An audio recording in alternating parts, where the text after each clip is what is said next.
ಅವರಿಗೆ ಜನಪರವಾದಂಥ ಕಾಳಜಿ ಇಲ್ಲ, ಪದವಾದಂಥ ಕಾಳಜಿ ಇಲ್ಲ, ಸಾಮಾಜಿಕವಾಗಿ ಇರುವಂಥ ಬದ್ಧತೆ ಇಲ್ಲ. ಅವರಿಗಿರುವಂಥದ್ದು ದ್ವೇಷದ ರಾಜಕಾರಣ ಮಾಡ್ತಕ್ಕಂಥದ್ದು ಮತ್ತು ಯಾವುದೆಲ್ಲ ಜನಪ್ರಿಯವಾಗಿರ್ತಕ್ಕಂಥ ಜನಪರ ಯೋಜನೆಗಳಿದ್ದಾವೆ ಇದನ್ನು ಮೂಲೆಗೆ ಹಾಕತಕ್ಕಂಥ ಒಂದು ಕಾರ್ಯಕ್ರಮವನ್ನು ಬಿ ಜೆ ಪಿಯವರು ಮಾಡಲಿಕ್ಕೆ ಹೊರಟಿದ್ದಾರೆ. BP ರಾಮ್ಜಿ ಯೋಜನೆ ಏನಿದೆ ಇದು ಈ ರಾಷ್ಟ್ರದ ಉದ್ಯೋಗ ಖಾತರಿ ಯೋಜನೆಗೆ ಒಂದು ಕೊಡಲಿಯೇಟನ್ನು ಕೊಟ್ಟಿದೆ. ಇದು ಒಂದು ಅವರ ಪರವಾದಂಥ ಮರಣಶಾಸನ. ಸುಳ್ಯದಿಂದ ಮುಲ್ಕಿಯ ಬ್ರಿಡ್ಜ್ವರೆಗೆ ದಕ್ಷಿಣ ಕನ್ನಡ ಗಡಿಭಾಗವರೆಗೆ 4 ದಿವಸಗಳ ಕಾಲ ಪಾದಯಾತ್ರೆಯನ್ನು ಮಾಡಲಿಕ್ಕೆ ತೀರ್ಮಾನ ಮಾಡಿದ್ದೇವೆ.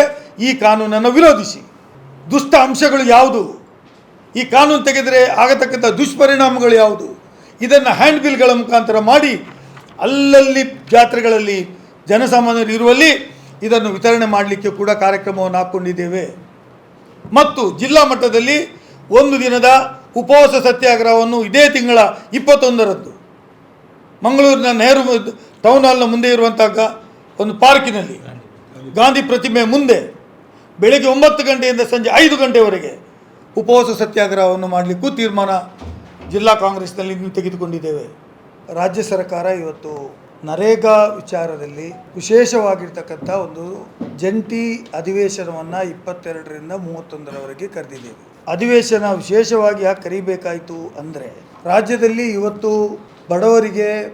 ಬಡವರ ಬದುಕನ್ನು ಕಂಡುಕೊಳ್ಳತಕ್ಕಂಥ ರಾಷ್ಟ್ರೀಯ ಉದ್ಯೋಗ ಖಾತರಿ ಯೋಜನೆ ಏನಿತ್ತು ಮಹಾತ್ಮ ಗಾಂಧಿಯವರ ಹೆಸರಿನಲ್ಲಿ, ಈ ಒಂದು ಯೋಜನೆಯನ್ನು ಸಮಾಪ್ತಿ ಮಾಡಲು, ಇದನ್ನು ಮೂಲೆಪಾಲು ಮಾಡಲು ಮತ್ತು ಬಡವರ ಹೊಟ್ಟೆಗೆ ಬಡವರ ಪಾಲಿನ ಅನ್ನವನ್ನು ತೆಗೆದುಹಾಕುವಂಥ ಕೆಲಸವನ್ನು ಇವತ್ತು BJPಯ ಕೇಂದ್ರ ಸರ್ಕಾರ ಮಾಡಿದೆ.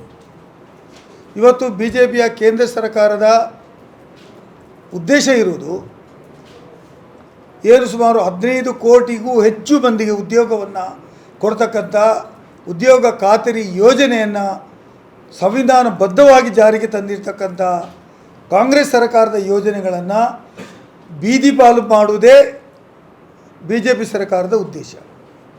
ಅವರಿಗೆ ಜನಪರವಾದಂಥ ಕಾಳಜಿ ಇಲ್ಲ, ಪದವಾದಂಥ ಕಾಳಜಿ ಇಲ್ಲ, ಸಾಮಾಜಿಕವಾಗಿ ಇರುವಂಥ ಬದ್ಧತೆ ಇಲ್ಲ. ಅವರಿಗಿರುವಂಥದ್ದು ದ್ವೇಷದ ರಾಜಕಾರಣ ಮಾಡ್ತಕ್ಕಂಥದ್ದು ಮತ್ತು ಯಾವುದೆಲ್ಲ ಜನಪ್ರಿಯವಾಗಿರ್ತಕ್ಕಂಥ ಜನಪರ ಯೋಜನೆಗಳಿದ್ದಾವೆ ಇದನ್ನು ಮೂಲೆಗೆ ಹಾಕತಕ್ಕಂಥ ಒಂದು ಕಾರ್ಯಕ್ರಮವನ್ನು BJPಯವರು ಮಾಡಲಿಕ್ಕೆ ಹೊರಟಿದ್ದಾರೆ. ಅವರು ತಂದಿರ್ತಕ್ಕಂಥ BP ರಾಮ್ಜಿ ಯೋಜನೆ ಏನಿದೆ ಇದು ಈ ರಾಷ್ಟ್ರದ ಉದ್ಯೋಗ ಖಾತರಿ ಯೋಜನೆಗೆ ಒಂದು ಕೊಡಲಿಯೇಟನ್ನು ಕೊಟ್ಟಿದೆ. ಇದು ಒಂದು ಅವರ ಪರವಾದಂಥ ಮರಣಶಾಸನ ಅಂತ ಹೇಳುವುದನ್ನು ನಾನು ಹೇಳಲಿಕ್ಕೆ ಬಯಸ್ತಾ ಇದ್ದೇನೆ. ಕಾಯ್ದೆಯನ್ನು BJPಯವರು ಎಷ್ಟು ಸ್ಪೀಡ್ನಲ್ಲಿ ಜಾರಿಗೆ ತಂದರು ಅಂದರೆ ಸುಮಾರು 1-1.5 ದಿನಗಳ ಕಾಲ ಚರ್ಚೆ ಆಯಿತು ಲೋಕಸಭೆಯಲ್ಲಿ. ತದನಂತರ ರಾಷ್ಟ್ರಪತಿಯವರಿಗೆ ಅದನ್ನು ಕಳಿಸಿ ಮರುದಿವಸ ಬೆಳಿಗ್ಗೆ ಪತ್ರಿಕೆಗಳಲ್ಲಿ ಮುಖಪುಟಗಳಲ್ಲಿ ಜಾಹೀರಾತು ಕೊಡುವ ಮೂಲಕ ಲೈಟ್ನಿಂಗ್ ಸ್ಪೀಡ್, ಎಷ್ಟು ಒಂದು ವೇಗವಾಗಿ ಈ ದೇಶದಲ್ಲಿ ಯಾವುದೇ ಕಾನೂನು ಮಾಡಿ ಜಾರಿಗೆ ತಂದಿರತಕ್ಕಂಥದ್ದು ಚರಿತ್ರೆನೇ ಇಲ್ಲ. ಅಂದರೆ ಅದರ ಹಿಂದೆ ತಂತ್ರ ಮತ್ತು ಕುತಂತ್ರಗಳು ಇವೆ ಅಂತೇಳುವುದನ್ನು ತಮ್ಮ ಮೂಲಕ ಜನರ ಗಮನಕ್ಕೆ ತರಲಿಕ್ಕೆ ಬಯಸ್ತಾ ಇದ್ದೇನೆ. ಈ ಕಾಯ್ದೆಯಿಂದ ಉದ್ಯೋಗದ ಭದ್ರತೆ ಏನಿತ್ತು ಇದು ಕಳ್ಕೊಂಡಿದೆ ಅಂತ ಹೇಳುವಂಥದ್ದು. This is an a fake law. ಇದು ಒಂದು ಸುಳ್ಳು ಕಾನೂನು. ಜನರಿಗೆ ಉತ್ತಮವಾಗಿ ಜನರ ಹಕ್ಕುಗಳಿಗೆ ರಕ್ಷಣೆ ಮಾಡತಕ್ಕಂಥದ್ದು, ಬಡವರಿಗೆ ಉದ್ಯೋಗ ಕೊಡುವಂಥದ್ದು, ವರ್ಷಕ್ಕೆ 100 ದಿವಸಗಳ ಕಾಲ ಮತ್ತು ಅವರ ವೇತನವನ್ನು ಪಡೆದುಕೊಳ್ಳುವಂಥ ಕೇಂದ್ರ ಸರ್ಕಾರದ ಯೋಜನೆ ಏನಿತ್ತು ಇದನ್ನು ತೆಗೆದು ಈಗ ರಾಜ್ಯ ಸರ್ಕಾರಗಳ ಮೇಲೆ ನೀವು 60-40 ಕೊಡಬೇಕು. ರಾಜ್ಯ ಸರ್ಕಾರಗಳು 60% ಕೊಡಬೇಕು, ಕೇಂದ್ರ ಸರ್ಕಾರ 100% 60% ಕೊಡಬೇಕು ಅಂತ ಹೇಳುವಂಥ ಹೊಣೆಗಾರಿಕೆಯನ್ನು ಈ ಫೆಡರಲ್ ಸಿಸ್ಟಮ್ ಆಫ್ ಸರ್ಕಾರದಲ್ಲಿ ರಾಜ್ಯಗಳ ಒಪ್ಪಿಗೆಯನ್ನು ಪಡೆಯದೆ, ರಾಜ್ಯಗಳ ಜೊತೆ ಏನು ಕನ್ಸಲ್ಟೇಷನ್ನ ಮಾಡದೆ ಅದನ್ನು ಹೇರಿಕೆ ಮಾಡುವ ಮೂಲಕ ಈ ಒಂದು ಯೋಜನೆಯನ್ನು ಜಾರಿಗೆ ತರುವಂತಹ ಒಂದು ಹುನ್ನಾರವನ್ನು ಮಾಡಿದೆ.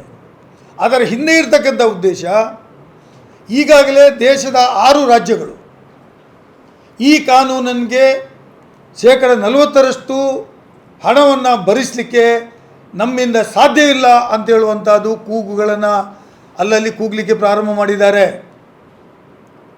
ಕರ್ನಾಟಕ ರಾಜ್ಯದಲ್ಲಿ ಸರ್ಕಾರ ಕೂಡ ನಮ್ಮಲ್ಲಿ ಸಾಕಷ್ಟು ಅದರ ಜನಪರ ಯೋಜನೆಗಳಿಗೆ ನಾವು ಹಣವನ್ನು ನೀಡ್ತಾ ಇದ್ದೀವಿ. ಅದರ ಮಧ್ಯೆ 100% ದುಡ್ಡು ಸ್ಪಾನ್ಸರ್ಡ್ ಪ್ರೋಗ್ರಾಮ್ ಇರ್ತಕ್ಕಂಥ ಉದ್ಯೋಗ ಖಾತರಿ ಯೋಜನೆಗೆ ಮತ್ತೆ 40% ನೀವು ಕೊಡಿ ಅಂತ ಹೇಳುವ ಮೂಲಕ ಈ ಯೋಜನೆಯ ಸಮಾಪ್ತಿಯನ್ನು ಮಾಡಲು ಮತ್ತು ಈ ಯೋಜನೆಯನ್ನು ಮುಗಿಸುವಂಥ ಹುನ್ನಾರ BJP ಸರ್ಕಾರ, ಕೇಂದ್ರ ಸರ್ಕಾರ ಮಾಡ್ತಾ ಇದೆ.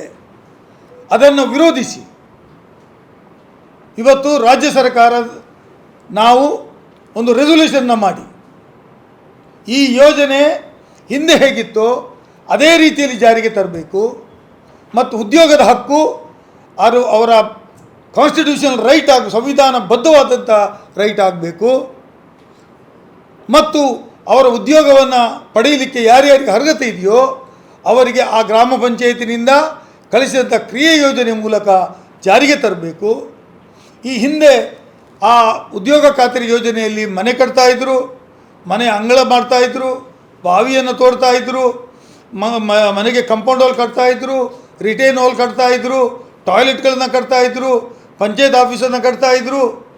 ಅನೇಕ ಯೋಜನೆಗಳನ್ನು ಕಟ್ಟಿ ಪ್ರತಿ ಗ್ರಾಮ ಪಂಚಾಯತು ವರ್ಷಕ್ಕೆ 1 ರಿಂದ 1.5 ಕೋಟಿ ರೂಪಾಯಿಯ ಕಾಮಗಾರಿಗಳು ತಮ್ಮ ಕ್ಷೇತ್ರದ ಉದ್ಯೋಗ ಖಾತರಿ ಯೋಜನೆ ಅನ್ವಯ ಮಾಡುವಂಥ ಅವಕಾಶ ಇತ್ತು. ಆದರೆ ಹೊಸ ಕಾನೂನಿನಲ್ಲಿ ಎಲ್ಲಿ ಕಾಮಗಾರಿ ಆಗಬೇಕು, ಯಾವ ಗ್ರಾಮ ಪಂಚಾಯತಿಗೆ ಅನುದಾನ ಕೊಡಬೇಕು, ಯಾವ ರೀತಿ ಕೆಲಸ ಮಾಡಬೇಕು ಅಂತ ಹೇಳೋದನ್ನು ಕೇಂದ್ರ ಸರ್ಕಾರವೇ ತೀರ್ಮಾನಗೊಳ್ಳುತ್ತದೆ ಅಂತ ಹೇಳೋದನ್ನು ಹೇಳ್ತಾ ಇದೆ. ಇದರಿಂದ ತಾನು ಬಯಸಿದಂಥ ಕೆಲಸ ಮಾಡಲಿಕ್ಕೆ ಆಗೋದಿಲ್ಲ, ತನಗೆ ಬೇಕಾದಂಥ ಕಾಮಗಾರಿ ಮಾಡಲಿಕ್ಕೆ ಸಾಧ್ಯ ಆಗೋದಿಲ್ಲ ಮತ್ತು ಗ್ರಾಮದ ಪ್ರಗತಿ ಕುಂಠಿತ ಆಗ್ತದೆ. ಇದರಿಂದ ಜನರ ಬದುಕಿಗೆ ಒಂದು ದೊಡ್ಡ ಕೊಡಲಿ ಏಟು ಕೇಂದ್ರದ BJP ಸರ್ಕಾರ ಕೊಟ್ಟಿದೆ ಅಂತ ಹೇಳೋದನ್ನು ಹೇಳಲಿಕ್ಕೆ ಬಯಸ್ತೇನೆ. ಮತ್ತು ಇದಕ್ಕೆ ಪ್ರಚಾರಾರ್ಥವಾಗಿ BJP ಅವರು ಹೇಳ್ತಾರೆ, ಇಲ್ಲ ಮಹಾತ್ಮ ಗಾಂಧಿ ಹೆಸರನ್ನು ತೆಗೆದಕ್ಕೆ ಹೋರಾಟ ಅಲ್ಲ. That is may be A point. Mahatma ಗಾಂಧಿಯವರು ದೇಶಕ್ಕೆ ಸ್ವಾತಂತ್ರ್ಯವನ್ನು ತಂದುಕೊಟ್ಟಂಥವರು ಮತ್ತು ಈ ದೇಶದ ಗ್ರಾಮಗಳ ಅಭಿವೃದ್ಧಿಯೇ ದೇಶದ ಅಭಿವೃದ್ಧಿ ಅಂತ ಹೇಳಿದಕ್ಕಂಥ ಮಹಾತ್ಮ ಗಾಂಧಿಯವರ ಹೆಸರು ನೈಜವಾಗಿ ಆ್ಯಸ್ ಎ ಡಿಸರ್ವ್ ನಾವು ಆ ಹೆಸರನ್ನು ಕೇಂದ್ರ ಸರ್ಕಾರ ಅದಕ್ಕೆ ಇಟ್ಟಿತ್ತು. ಆ ಹೆಸರನ್ನು ತೆಗಿಬೇಕಾದಾಗಲೂ BJP ಅವರು ಯಾಕೆ ಹೆಸರನ್ನು ಬದಲಾವಣೆ ಮಾಡ್ತೀರಿ ಅಂತ ಹೇಳುವಂಥ ಜವಾಬ್ದಾರಿ ಒಂದು ಕೇಂದ್ರ ಸರ್ಕಾರಕ್ಕಿತ್ತು. ಅದನ್ನು ತೆಗೆದುಬಿಟ್ರು ಮತ್ತು ಈಗ ಪ್ರಚಾರ ಮಾಡ್ತಾರೆ ಅದು VB ಮತ್ತು ರಾಮ್ಜಿ, VB ರಾಮ್ಜಿ. ಆ ಹೆಸರನ್ನು ಹೇಳಲಿಕ್ಕೇನು ಸಾಧ್ಯ ಆಗತಕ್ಕಂಥ ರೀತಿಯಲ್ಲಿ, ಅಂದರೆ ಎಲ್ಲಿಯೋ ಒಂದು ಕಡೆ ಭಾವನಾತ್ಮಕವಾದಂಥ ವಿಚಾರವನ್ನು ಹೇಳುವುದಕ್ಕೆ ಈ ಒಂದು ಯೋಜನೆ ಹೆಸರನ್ನು ಬದಲಾವಣೆ ಮಾಡಿದ್ದಾರೆ ಅಂತೇಳುವುದು ಅದರ ಹಿಂದೆ ಇರ್ತಕ್ಕಂಥ ಸತ್ಯ. ಆಯಿತು ಬಿಡಿ, ಗಾಂಧೀಜಿ ಹೆಸರ ಬಗ್ಗೆ ನಮಗೆ ಕಾಳಜಿ ಇದ್ದರೂ ನಮ್ಮ ಕಾಳಜಿ ಇರುವುದು ಜನಪರವಾದಂಥ ಬಡವರ ಪರವಾಗಿರ್ತಕ್ಕಂಥ ಯೋಜನೆಗೆ ನೀವು ಕೊಡಲಿ ಏಟ್ ಹಾಕಿದ್ರಿ. 125 ದಿವಸ ಕೆಲಸ ಕೊಡ್ತೇವೆ ಅಂತ ಹೇಳಿದ್ರಿ. ರಾಜ್ಯ ಸರ್ಕಾರಕ್ಕೆ 60% ಇದ್ದದನ್ನು ನೀವು 100% ಇದ್ದದನ್ನು 40% ನೀವು ಕೊಡಬೇಕು ಅಂತ ಹೇಳಿದಿರಿ. ಮೆಟೀರಿಯಲ್ ಚಾರ್ಜಸಲ್ಲಿ ಹಿಂದೆ ನಾವು 30% ಕೊಡ್ತಾ ಇತ್ತು, ಅದಕ್ಕೂ ನೀವು 40% ಕೊಡಿ ಅಂತ ಹೇಳಿದಿರಿ. ಮತ್ತು ಈ ಯೋಜನೆಗೆ ಅನುದಾನವನ್ನು ಕಳೆದ ಬಜೆಟ್ನಲ್ಲಿಯೇ ನೀವು ಕಡಿತಗೊಳಿಸಿದಿರಿ. ಯಾತಕ್ಕೋಸ್ಕರ ಕಡಿತಗೊಳಿಸಿದಿರಿ? What is the intention behind it? ಅಂದರೆ ಈ ಯೋಜನೆ ಎಲ್ಲಿಯೋ ಒಂದು ಕಡೆ ಅಸ್ತಂಬದ್ಧವಾಗಿ ತಂದು ಇದನ್ನು ಮುಗಿಸುವಂಥ ಉದ್ದೇಶದಿಂದ. ಹಾಗಾಗಿ ಇದನ್ನು ನಾವು ಸವಾಲಾಗಿ ಸ್ವೀಕಾರ ಮಾಡಿದ್ದೇವೆ. ನಾವು ಇದೇ ವಿಶೇಷ ಅಧಿವೇಶನವನ್ನು ಕರೆಯೋಕ್ಕೆ ಮುಖ್ಯಮಂತ್ರಿಗಳನ್ನು ಒತ್ತಾಯ ಮಾಡಿದ್ದೆವು. ಅದರಂತೆಯೇ ಇವತ್ತು ವಿಶೇಷ ಅಧಿವೇಶನ ನಡೀತಾ ಇದೆ. ಅದರಲ್ಲಿ ಜಾಯಿಂಟ್ ಸೆಷನ್ ರಾಷ್ಟ್ರಪಾಲರು ಭಾಷಣ ಮಾಡ್ತಾರೆ ಉಳಿದ ದಿನಗಳಲ್ಲಿ. ಈ ಯೋಜನೆಗಳ ಬಗ್ಗೆ ಸಮಗ್ರವಾದಂಥ ಚರ್ಚೆಯನ್ನು ನಾವು ವಿಧಾನಸಭೆ ವಿಧಾನ ಪರಿಷತ್ತಲ್ಲಿ ಮಾಡ್ತೀವಿ. ಇದರಲ್ಲಿ ಈ ಒಂದು ಚರ್ಚೆಯ ಮೂಲಕ ಈ ರಾಜ್ಯದಲ್ಲಿ ಮತ್ತೆ ನರೇಗಾ ಯೋಜನೆ ಹಿಂದಿನ ಕಾನೂನನ್ನೇ ಜಾರಿಗೆ ತರಬೇಕು ಮತ್ತು ಕರ್ನಾಟಕದಲ್ಲಿ ಈ ಯೋಜನೆಗೆ ಮನ್ರೇಗಾ ಅಂತೇಳಿ ಹೆಸರಿಡಬೇಕು. ಯಾವುದೇ ಕಾರಣಕ್ಕೂ ಬದಲಾವಣೆ ಮಾಡಲಿಕ್ಕೆ ಕೂಡದು.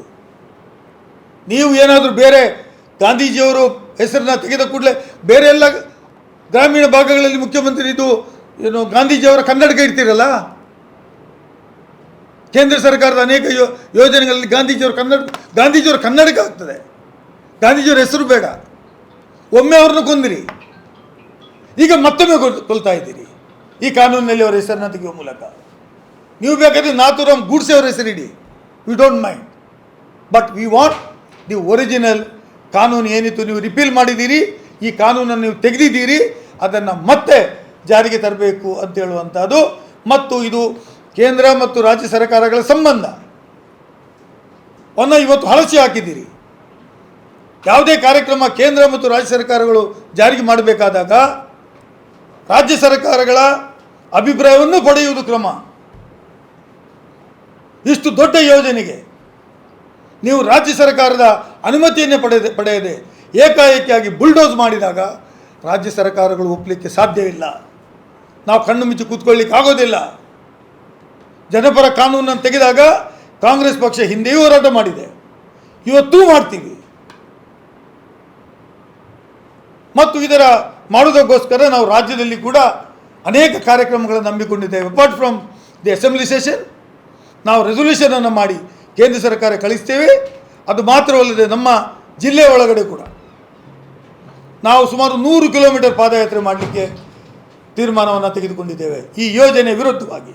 ಅದು 10, 9, 10, 11 ಎಕ್ಸ್ಟೆಂಡೆಡ್ ಟು 12 4 ದಿವಸಗಳ ಕಾಲ ಸುಳ್ಯದಿಂದ ಮುಲ್ಕಿಯ ಬ್ರಿಡ್ಜ್ವರೆಗೆ ದಕ್ಷಿಣ ಕನ್ನಡ ಗಡಿಭಾಗವರೆಗೆ 4 ದಿವಸಗಳ ಕಾಲ ಪಾದಯಾತ್ರೆಯನ್ನು ಮಾಡಲಿಕ್ಕೆ ತೀರ್ಮಾನ ಮಾಡಿದ್ದೇವೆ ಈ ಕಾನೂನನ್ನು ವಿರೋಧಿಸಿ. ಮತ್ತು ಎಲ್ಲ ಕಡೆಗಳಲ್ಲಿ, ಎಲ್ಲ ಬ್ಲಾಕ್ ಲೆವೆಲ್ ಮಟ್ಟಗಳಲ್ಲಿ, ತಾಲೂಕು ಮಟ್ಟದಲ್ಲಿ, ಕ್ಷೇತ್ರ ಮಟ್ಟದಲ್ಲಿ ಅಲ್ಲಲ್ಲಿ ಪ್ರತಿಭಟನೆಗಳನ್ನು ನಡೆಸುವಂಥದ್ದು, ಉಪವಾಸ ಸತ್ಯಾಗ್ರಹಗಳನ್ನು ಮಾಡ್ತಕ್ಕಂಥದ್ದು, ಹ್ಯಾಂಡ್ ಬಿಲ್ಗಳನ್ನು ಮಾಡಿ ಈ ಕಾರ್ಯಕ್ರಮ ಯಾಕೋಸ್ಕರ ತೆಗೆದಿರಿ, ಇದರಲ್ಲಿ ಇರ್ತಕ್ಕಂಥ ದುಷ್ಟ ಅಂಶಗಳು ಯಾವುದು, ಈ ಕಾನೂನು ತೆಗೆದರೆ ಆಗತಕ್ಕಂಥ ದುಷ್ಪರಿಣಾಮಗಳು ಯಾವುದು, ಇದನ್ನು ಹ್ಯಾಂಡ್ ಬಿಲ್ಗಳ ಮುಖಾಂತರ ಮಾಡಿ ಅಲ್ಲಲ್ಲಿ ಜಾತ್ರೆಗಳಲ್ಲಿ ಜನಸಾಮಾನ್ಯರು ಇರುವಲ್ಲಿ ಇದನ್ನು ವಿತರಣೆ ಮಾಡಲಿಕ್ಕೆ ಕೂಡ ಕಾರ್ಯಕ್ರಮವನ್ನು ಹಾಕ್ಕೊಂಡಿದ್ದೇವೆ. ಮತ್ತು ಜಿಲ್ಲಾ ಮಟ್ಟದಲ್ಲಿ 1 ದಿನದ ಉಪವಾಸ ಸತ್ಯಾಗ್ರಹವನ್ನು ಇದೇ ತಿಂಗಳ 21ರಂದು ಮಂಗಳೂರಿನ ನೆಹರು ಟೌನ್ ಹಾಲ್ನ ಮುಂದೆ ಇರುವಂಥ ಒಂದು ಪಾರ್ಕಿನಲ್ಲಿ ಗಾಂಧಿ ಪ್ರತಿಮೆ ಮುಂದೆ ಬೆಳಗ್ಗೆ 9 ಗಂಟೆಯಿಂದ ಸಂಜೆ 5 ಗಂಟೆವರೆಗೆ ಉಪವಾಸ ಸತ್ಯಾಗ್ರಹವನ್ನು ಮಾಡಲಿಕ್ಕೂ ತೀರ್ಮಾನ ಜಿಲ್ಲಾ ಕಾಂಗ್ರೆಸ್ನಲ್ಲಿ ತೆಗೆದುಕೊಂಡಿದ್ದೇವೆ. ಮತ್ತು ಅಲ್ಲಲ್ಲಿ ಎಲ್ಲ ವಿಧಾನಸಭಾ ಕ್ಷೇತ್ರಗಳಲ್ಲಿ 5 ಕಿಲೋಮೀಟರ್ ಪಾದಯಾತ್ರೆಗಳನ್ನು, ಎಲ್ಲ ತಾಲೂಕು ಕೇಂದ್ರಗಳಲ್ಲಿ 5 ಕಿಲೋಮೀಟರ್ಗಳ ಪಾದಯಾತ್ರೆಯನ್ನು ಮಾಡಿ ಕೇಂದ್ರ ಸರ್ಕಾರದ ಈ ದುಷ್ಟ ಕಾನೂನು, ಫೇಕ್ ಕಾನೂನು, ಜನವಿರೋಧಿ ಕಾನೂನು ಮತ್ತು ಜನವಿರೋಧವಾಗಿರ್ತಕ್ಕಂಥ ಈ ಚಿಂತನೆಗೆ ವಿರೋಧವನ್ನು ಮಾಡಿ ನಾವು ಪ್ರತಿಭಟನೆಯನ್ನು ಮಾಡಬೇಕು ಅಂತ ಹೇಳಿಕೊಂಡು ತೀರ್ಮಾನವನ್ನು ಮಾಡಿದ್ದೇವೆ.